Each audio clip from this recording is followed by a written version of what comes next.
Right exact poles June 4న ఉదయం 8 గంటలకు ఈవీఎంలు ఓపెన్ అయిన తర్వాత మనకు తెలుస్తాయి. ఈలోపు ఎగ్జిట్ పోల్స్ మన ముందున్నాయి. ఇప్పటి వరకు ఇచ్చినటువంటి సర్వే సంస్థలు ఏ రకంగా ఇచ్చాయి ఎగ్జిట్ పోల్స్ అన్నది ఒక్కసారి స్క్రీన్ పైన చూద్దాం.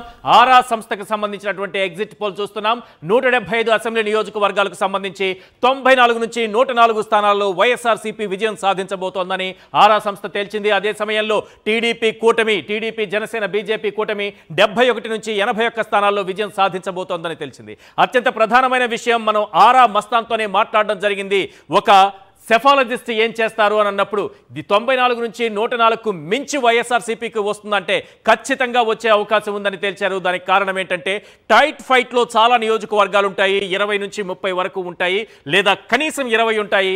ఆ నియోజకవర్గాలన్నీ కూడా ఓడిపోయే పార్టీ వైపు, ఎవరైతే అధికారంలోకి వచ్చే అవకాశం ఉండదో వారి వైపు ఆ టైట్ ఫైట్ ఉన్నటువంటి నియోజకవర్గాలను మేము ఇస్తామని చెప్తున్నారు. జనరల్గా సెఫాలజిస్టులు చేసే అంశం ఇది ఒకటి. ఆంధ్రప్రదేశ్ ప్రత్యేకంగా ఇంకొక అంశాన్ని మనం గమనించాలి. తెలంగాణ నుంచి, కర్ణాటక నుంచి ఎక్కువ మంది ఆంధ్రప్రదేశ్కు వచ్చి ఓట్లు వేస్తూ ఉంటారు. ఆయా ప్రాంతాల్లో ఉన్నవారు, ఆ రాష్ట్రాల్లో ఉన్నవారు ఎన్నికలనగానే ఆంధ్రప్రదేశ్కు వచ్చి ఓట్లు వేస్తూ ఉంటారు. మరి వీళ్ళ నాడి పట్టుకునడంలో సెఫాలజిస్టు ఫెయిల్ అవుతుంటారు. ఫెయిల్ అవ్వడం అనకంటే వారిని పట్టించుకోకుండా లోకల్గా ఉన్న వారితోనే వీళ్ళు సర్వేలు చేస్తుంటారు. సో అక్కడ నుంచి వచ్చి ఓటేసిన వారు పూర్తి స్థాయిలో ఒకవేళ ఓడిపోయే పార్టీ వైపు వేసుకుంటే ఎలా ఉంటుందనేది సెఫాలజిస్టులు చేసే పని.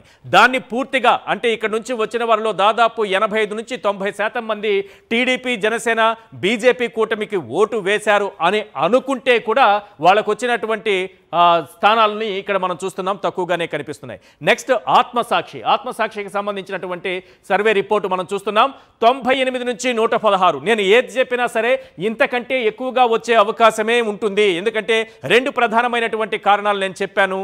ఆ కారణాలకు విశ్లేషించుకుంటే అంతకు మించి సీట్లు వచ్చేటటువంటి అవకాశం వైఎస్ఆర్సీపీకి ఉంది. టీడీపీ జనసేన బీజేపీ కూటమికి 59 నుంచి 77 స్థానాలు వచ్చే అవకాశం కనిపిస్తుంది. నెక్స్ట్ మనం రేస్ సంస్థ చూస్తున్నాం. చాలా వైఎస్ఆర్సీపీకి సంబంధించి ఈ రెండు సంస్థల కంటే కూడా ఎక్కువగా స్థానాలు కనిపిస్తున్నాయి.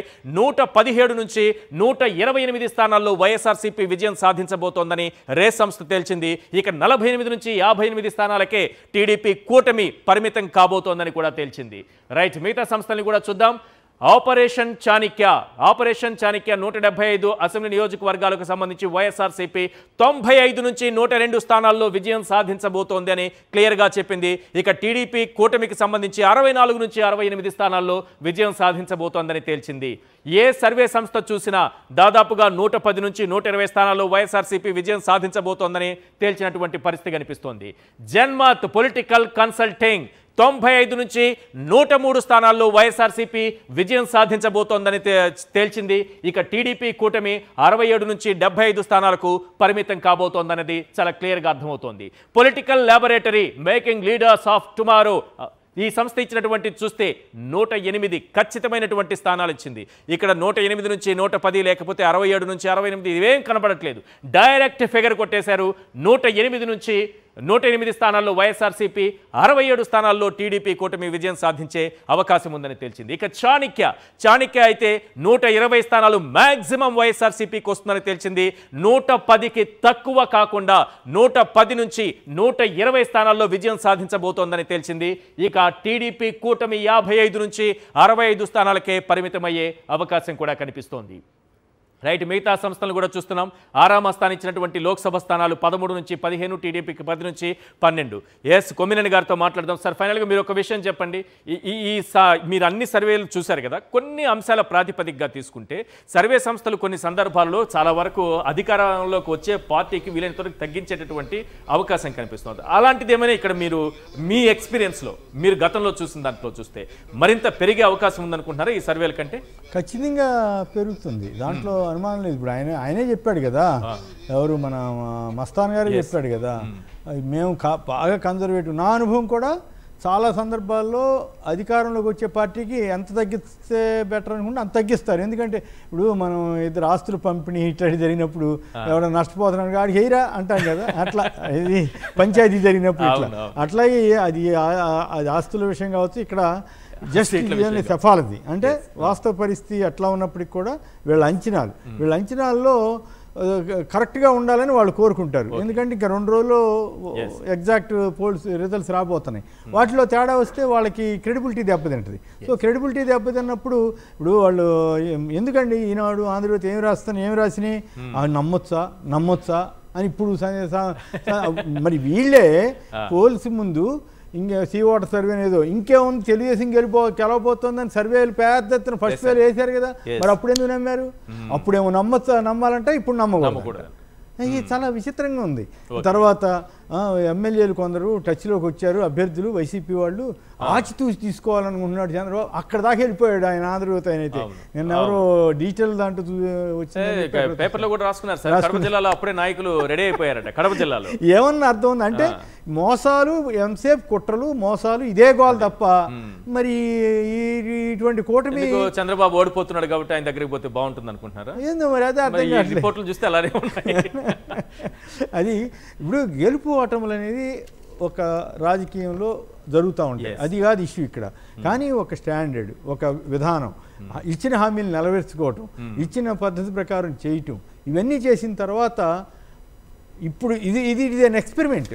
జగన్ గారు చేసింది ఒక పెద్ద ఎక్స్పెరిమెంట్. ఈ ఎక్స్పెరిమెంట్లో ఆయన సక్సెస్ ఈ టైట్ ఫైట్ ద్వారా సక్సెస్ అయినా కూడా అది ప్రజలు ఆయనకి న్యాయం చేసినట్లు కాదు. ఎందుకంటే ఆయనంత నిజాయితీగా ఇగో నేను ఇవన్నీ చేశాను, నాకు తెలిసిన 50 ఏళ్లలో ఏ చీఫ్ మినిస్టర్ కూడా నేను ఈ మేనిఫెస్టో తీసుకొచ్చాను ఇది మీరు అమలు చేయాలని ఐఏఎస్కి ఇచ్చినటువంటి సెక్రటరియట్లో పెట్టిన చీఫ్ మినిస్టర్ లేరు. ఆ తర్వాత 5 ఏళ్ళు అయిన తర్వాత ఇదిగో నేను అమలు చేశానని చెప్పిన చీఫ్ మినిస్టర్ లేరు. ఇది కేవలం కొన్ని పత్రికలు కొన్ని ప్రతిపక్షాలు పనిగట్టుకుని అబద్ధ ప్రచారం చేయడం మినహాయించి అట్లా ఎప్పుడు జరగల. కానీ ఈయన ఒక్కడే అట్లా చేశాడు. ఏది ఇదిగో నేను హామీ ఇది నేను అమలు చేశాను, 1% తప్ప మిగతా అమలు చేశాను. దాన్ని ఎవరు కాంట్రడిక్ట్ చేయలేకపోయారు కదా. చేశారా? చంద్రబాబు గారు నేను ఎన్ని మళ్ళీ నేను చేస్తానంటున్నాడు కదా. అభివృద్ధి అనే పదంతో అబద్ధాలు చెప్పారు కదా. బడుల అభివృద్ధి కాదంట, ఆసుపత్రుల అభివృద్ధి కాదంట, సచివాలయ భవనాలు కడితే అభివృద్ధి కాదంట, పోర్టులు కడితే అభివృద్ధి కాదంట, ఫిషింగ్ హార్బర్స్ కడితే అభివృద్ధి కాదంట, అదాని డేటా సెంటర్ తీసుకొస్తే అభివృద్ధి కాదంట, ఇట్లా చెప్పుకున్న మన కొప్పర్తి ఇండస్ట్రియల్ ఎస్టేట్ తీసుకొస్తే అభివృద్ధి కాదంట, గ్రీన్ ఎనర్జీ ప్రాజెక్టులు తీసుకొస్తే అభివృద్ధి కాదంట, 2,60,000 కోట్ల రూపాయల పంపు స్టోరేజ్ ప్రాజెక్టులు తీసుకొస్తే అభివృద్ధి కాదంట, ఇండోసోల్ వాళ్ళది 40,000 కోట్ల ప్రాజెక్టు రామాయపట్నం తీసుకొస్తే అది అభివృద్ధి కాదంట. అంటే ఇక్కడ వైసీపీ వాళ్ళ తరఫున కూడా ఒక లోపం ఉంది. వీళ్ళు ఎంతసేపు మేము ఇంత డబ్బు ఇచ్చాము జనానికి అని చెప్పుకున్నారే తప్ప అయ్యా మేము చేసిందంటూ ఇదంతా అభివృద్ధి కూడా ఉంది అనే యాంగిల్ని చెప్పారు. కానీ జనానికి వాళ్ళతో పోలిస్తే వాళ్ళు ఎంత విషప్రచారం చేశారో దాన్ని కౌంటర్ చేయటంలో నాగార్జునానండి ఇంకెవరన్నానండి వీళ్ళు ఆశించిన స్థాయిలో. ఎందుకంటే మొన్న ఈ మధ్య డల్లాస్ నుంచి నా ఫ్రెండ్ ఒక అతను ఫోన్ చేసి జగన్ గెలుస్తున్నానంటారా ఏంట్రా అన్నాడు. అవును నేను ఎప్పటి నుంచి అనుకుంటున్నాను కదా, నా అభిప్రాయం అదే కదా అన్న. నేను ఎట్లా తెలుసు అంటే ఎవరు గుంటూరులో సెఫాలజిస్ట్ ఎవరో ఉన్నారు, ఆయన నాకు చెప్పాడు గ్రౌండ్ లెవెల్లో బాగుందంట, పై లెవెల్లో మాత్రం కొంచెం టాకు ఇట్లా కూటమికి అనుకూలంగా కింద ఇట్లా ఉందంట కదా అంటే అభివృద్ధి ఏం లేదనేది ఒక అభిప్రాయం ఉంది కదా అన్నాడు. నేను ఎన్ని చెప్పా, ఇన్ని జరుగుతున్నాయా నిజంగా, మరి ఎందుకు ప్రచారం చేసుకోలేకపోయారు వీళ్ళు అన్నాడు. నేను ఇంకా అనేకం చెప్పగలను. అవన్నీ సరిగా ప్రొజెక్ట్ చేసుకోలేకపోయారు. వీళ్ళు ఎంతసేపు వెల్ఫేర్ యాక్టివిటీ మీదే ఎక్కువ కాన్సన్ట్రేట్ చేశారేమో అనేటువంటి భావన క్రియేట్ చేశారు. అయితే అది చెప్పినట్టు చేశారు కాబట్టి వాళ్ళకి ఆ ఇమేజ్ వచ్చింది. దాంట్లో ఆయన్ని తప్పు పట్టడానికి లేదు. కానీ దాంతోపాటు ఇది కూడా అభివృద్ధిలో భాగమే, బడులు బాగు చేయడం అభివృద్ధిలో భాగమే అనే విషయాన్ని ప్రజలకు అర్థమయ్యేటట్టుగా చెప్పగలిగి ఉండాల్సింది. నిజంగా ఇంగ్లీష్ మీడియం పెట్టడం అభివృద్ధిలో భాగం. అది కంచాయ్య గారు ఏం చెప్పాడో మీరు ఇంటర్వ్యూ కూడా చేశారు కదా, ఎంత బ్రహ్మాండంగా చెప్పాడు ఆయన. పొరపాటున ఈ గవర్నమెంట్ను పోగొట్టుకుంటే పేదల యొక్క అస్తిత్వమే పోతుంది, పేదలకి ఇక విద్యారంగంలో నాశనమైపోతారు, జాగ్రత్త అని హెచ్చరించాడు ఆయన. నాకు జగనా ఇంకోళ్ళ కాదు అంటూ ఆయన ఈ ప్రభుత్వం ఇంగ్లీష్ మీడియంకి సంబంధించి చేసింది. సో అయితే ఈయన వివిధ వ్యవస్థల నుంచి ఎదుర్కొన్న సమస్యలు అనేది తక్కువ కాదు.